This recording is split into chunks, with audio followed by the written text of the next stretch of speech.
Hello दोस्तों, नमस्कार। स्वागत है आपका हमारे YouTube channel study with Uttarakhandi पर। दोस्तों, जो आज का हमारा टॉपिक है वो है भारतीय संविधान। क्योंकि दोस्तों भारतीय संविधान से हर एग्जाम में क्वेश्चन पूछे जाते हैं और आज की वीडियो में भी हम भारतीय संविधान से कुछ इंपॉर्टेंट क्वेश्चन डिस्कस करेंगे एक्स्ट्रा फैक्ट के साथ, जो आपके आने वाले एग्जाम के लिए बहुत ज़्यादा इंपॉर्टेंट होने वाले हैं।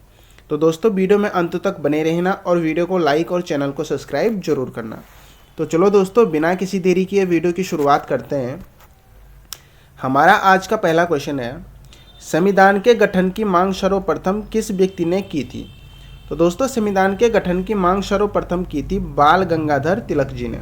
इस क्वेश्चन का राइट आंसर हो जाएगा हमारा ऑप्शन बी।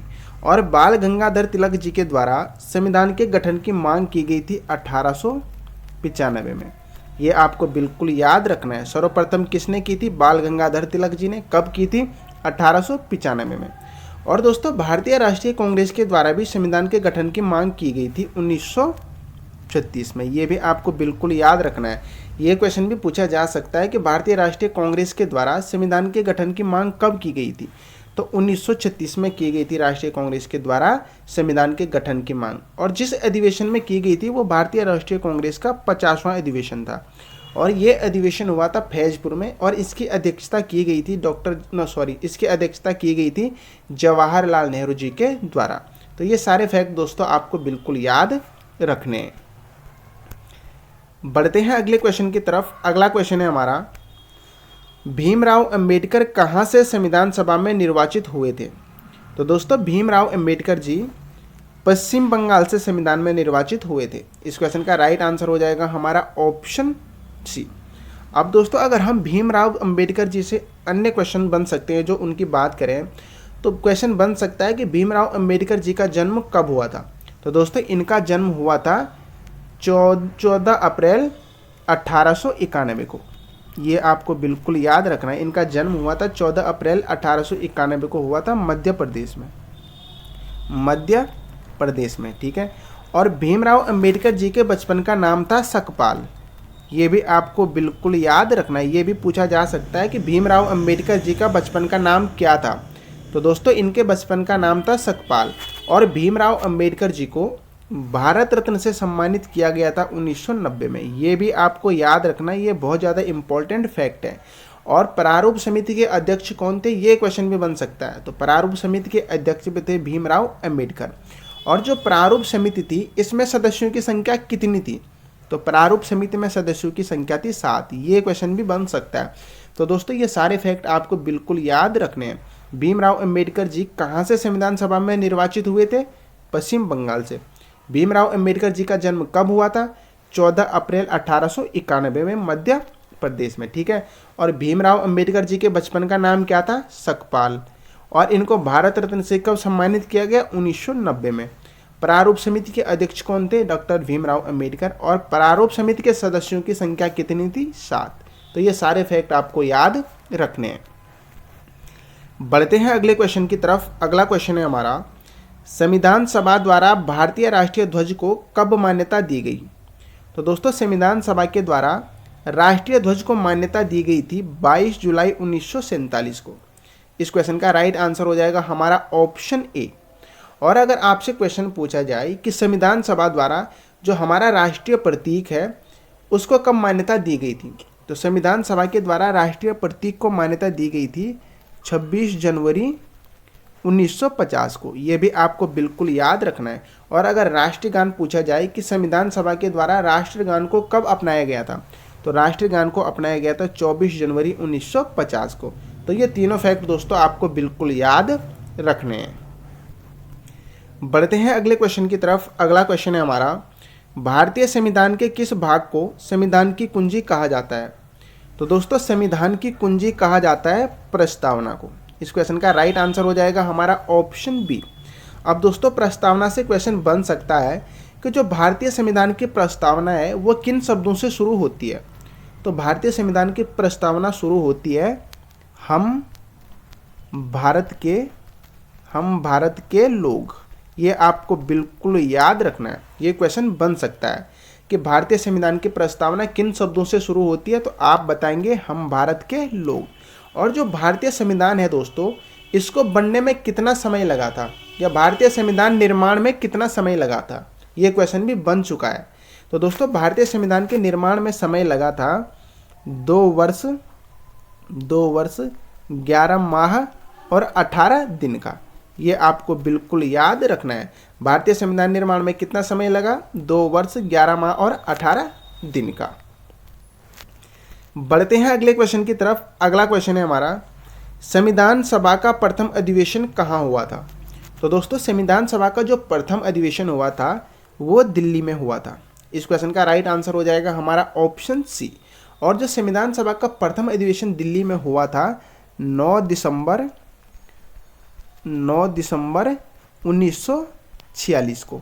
ये आपको बिल्कुल याद रखना है। संविधान सभा का प्रथम अधिवेशन कहाँ हुआ था, दिल्ली में। कब हुआ था, 9 दिसंबर 1946 में। और इसकी अध्यक्षता किसके द्वारा की गई थी, तो संविधान सभा का जो प्रथम अधिवेशन हुआ था इसकी अध्यक्षता की गई थी डॉक्टर सच्चिदानंद सिन्हा जी के द्वारा।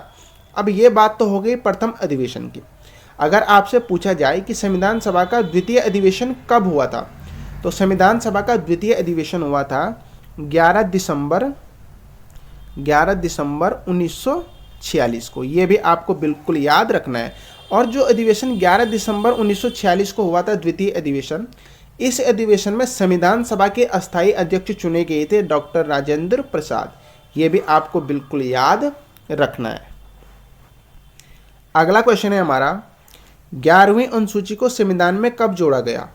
तो दोस्तों 11वीं अनुसूची को संविधान में जोड़ा गया था 73वां संविधान संशोधन के तहत 1993 में। इस क्वेश्चन का राइट आंसर है हमारा ऑप्शन ए। दोस्तों पहले मूल संविधान में 8 अनुसूचियां थी और वर्तमान में है 12। और जो 11वीं अनुसूची जोड़ी गई थी वो 73वें संविधान संशोधन के तहत जोड़ी गई थी 1993 में।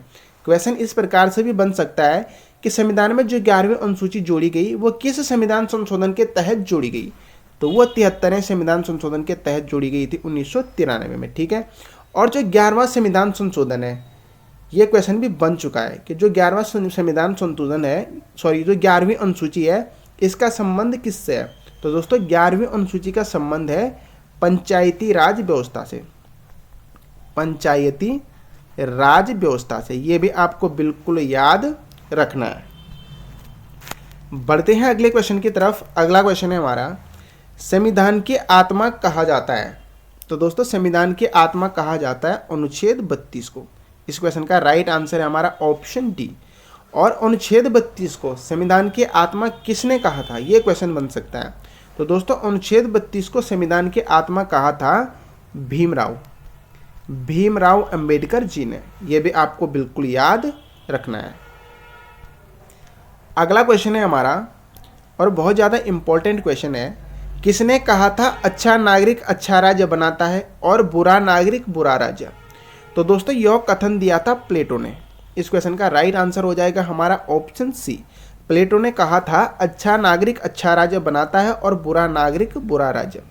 और दोस्तों प्लेटो से और क्वेश्चन भी बन सकते हैं। ठीक है, प्लेटो से क्वेश्चन बन सकता है कि आदर्शवाद का जनक किसे कहा जाता है। ठीक है, तो आदर्शवाद का जनक भी कहा जाता है प्लेटो को। ये आपको बिल्कुल याद रखना है। और प्लेटो की दोस्तों एक पुस्तक है रिपब्लिक। ये एग्जाम में बार बार पूछी जाती है कि जो रिपब्लिक पुस्तक है इसके राइटर कौन है। तो रिपब्लिक पुस्तक के राइटर हैं दोस्तों प्लेटो। ये भी आपको बिल्कुल याद रखना है। बढ़ते हैं अगले क्वेश्चन की तरफ। अगला क्वेश्चन है हमारा, भारतीय संघवाद को किसने सहकारी संघवाद कहा था। तो दोस्तों भारतीय संघवाद को सहकारी संघवाद कहा था ग्रानविले ऑस्टिन ने। इस क्वेश्चन का राइट आंसर हो जाएगा हमारा ऑप्शन ए। अगला क्वेश्चन है हमारा, और बहुत ज़्यादा इंपॉर्टेंट क्वेश्चन है, संविधान के किस भाग में नीति निर्देशक तत्वों का प्रावधान है। तो दोस्तों जो संविधान का भाग 4 है उसमें क्या है, नीति निर्देशक तत्वों का प्रावधान है। इस क्वेश्चन का राइट आंसर हो जाएगा हमारा ऑप्शन ए। भाग पूछा गया है यहाँ पे आपसे दोस्तों कि संविधान के किस भाग में, तो भाग 4 में क्या है, नीति निर्देशक तत्वों का प्रावधान है। और अगर आपसे अनुच्छेद पूछा जाए तो अनुच्छेद 36 से लेकर 51 तक नीति निर्देशक तत्वों का वर्णन है। ये आपको बिल्कुल याद रखना है। भाग पूछा जाए तो भाग 4 में, और अगर अनुच्छेद पूछा जाए तो अनुच्छेद 36 से लेकर 51 तक क्या है, नीति निर्देशक तत्वों का वर्णन है। ठीक है, अब हम दोस्तों अगर भाग 4 क की बात करें, क्योंकि यहाँ पे ऑप्शन में भाग 4 क भी दिया है, ठीक है, तो मैं यहाँ पे आपका डाउट क्लियर करता हूँ, भाग 4 और भाग 4 क, ठीक है। तो जो भाग 4 क है इसमें मूल कर्तव्यों का वर्णन किया गया है, ये आपको बिल्कुल याद रखना है, मूल कर्तव्य, ठीक है। भाग 4 क में वर्णन किया गया है मूल कर्तव्यों का, और अनुच्छेद 51 क, अनुच्छेद 51 क में किया गया है मूल कर्तव्यों का वर्णन, ठीक है।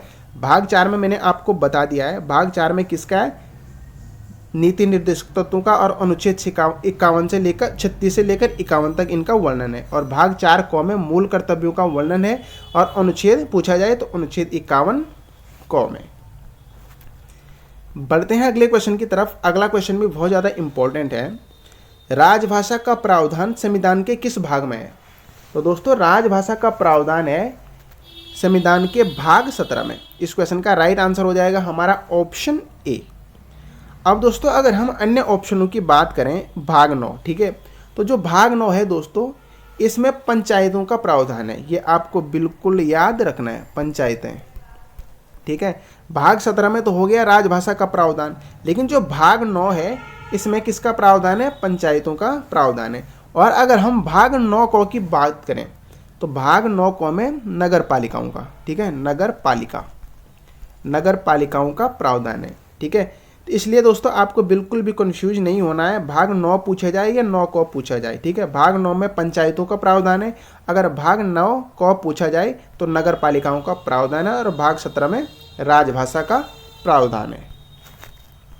बढ़ते हैं अगले क्वेश्चन की तरफ। अगला क्वेश्चन है हमारा, संविधान सभा की झंडा समिति के अध्यक्ष कौन थे? तो दोस्तों संविधान सभा की झंडा समिति के अध्यक्ष थे जेपी कृपलानी। इस क्वेश्चन का राइट आंसर है हमारा ऑप्शन डी। बढ़ते हैं अगले क्वेश्चन की तरफ। अगला क्वेश्चन है हमारा, संविधान का औपचारिक रूप से प्रतिपादन किसने किया था? तो दोस्तों संविधान का औपचारिक रूप से प्रतिपादन किया था एम.एन. राय ने। इस क्वेश्चन का राइट आंसर हो जाएगा हमारा ऑप्शन डी, मानवेंद्र नाथ राय, ठीक है। संविधान का औपचारिक रूप से प्रतिपादन पूछा गया है, ठीक है। संविधान का औपचारिक रूप से प्रतिपादन किसने किया था? तो ये किया था एम.एन. राय ने, मानवेंद्र नाथ रॉय, ठीक है। और संविधान सभा का अगर संवैधानिक सलाहकार पूछा जाए कि संविधान का संवैधानिक सलाहकार कौन था, तो वो थे बी.एन. राव, ये भी आपको बिल्कुल याद रखना है। और संविधान सभा के अस्थायी अध्यक्ष डॉक्टर राजेंद्र प्रसाद, और अगर अस्थायी पूछा जाए तो अस्थायी सच्चिदानंद सिन्हा। अगला क्वेश्चन है हमारा, मूल संविधान में कितने अनुच्छेद हैं? तो दोस्तों मूल संविधान में है 395 अनुच्छेद। इस क्वेश्चन का राइट आंसर है हमारा ऑप्शन बी। और मूल संविधान में कितनी अनुसूचियां हैं ये आप कमेंट सेक्शन में जरूर बताना। अगला क्वेश्चन और आज का अंतिम क्वेश्चन है हमारा, राष्ट्रपति की आपातकालीन शक्तियां किस देश से ली गई हैं? तो दोस्तों राष्ट्रपति की आपातकालीन शक्तियां ली गई हैं जर्मनी से। इस क्वेश्चन का राइट आंसर हो जाएगा हमारा ऑप्शन सी। अब दोस्तों क्वेश्चन ये बनता है कि जो राष्ट्रपति की आपातकालीन शक्तियां हैं उनका प्रावधान संविधान के किस भाग में है, ठीक है। तो जो राष्ट्रपति की आपातकालीन शक्तियां हैं इनका प्रावधान है संविधान के भाग 18 में, ये आपको बिल्कुल याद रखना है, ठीक है। और अगर अनुच्छेद पूछा जाए कि राष्ट्रपति की जो आपातकालीन शक्तियां हैं इनका प्रावधान संविधान के किस अनुच्छेद में है, ठीक है, तो अनुच्छेद 352 से लेकर 360 तक राष्ट्रपति की जो आपातकालीन शक्तियां हैं इनका प्रावधान है, ठीक है। जो 352 है, 352 के तहत दोस्तों राष्ट्रपति शासन राष्ट्रीय आपातकाल लगाया जाता है, ठीक है, 352 के तहत। और जो 356 है, 356 के तहत लगाया जाता है राष्ट्रपति शासन, और 360 के तहत लगाया जाता है वित्तीय आपातकाल। ये आपको बिल्कुल याद रखना है। भारतीय संविधान में 3 प्रकार के आपातकालों का प्रावधान है, ठीक है। राष्ट्रीय आपातकाल 352, ठीक है, राष्ट्रपति शासन 356, और वित्तीय आपातकाल लगाया जाता है 360 के तहत, ठीक है। और भारत में जो राष्ट्रीय आपातकाल है दोस्तों वो 3 बार लग चुका है, 1962 में, 1971 में और 1975 में। तो दोस्तों ये थे हमारे आज के कुछ इंपॉर्टेंट MCQ। आशा करता हूँ आपको वीडियो अच्छी लगी होगी। अगर वीडियो अच्छी लगती है तो प्लीज़ आपसे रिक्वेस्ट है वीडियो को लाइक और चैनल को सब्सक्राइब जरूर करना। और जिन्होंने अभी तक चैनल सब्सक्राइब नहीं किया प्लीज़ इतना सोचो मत दोस्तों, चैनल को सब्सक्राइब जरूर कर लो। Thank you.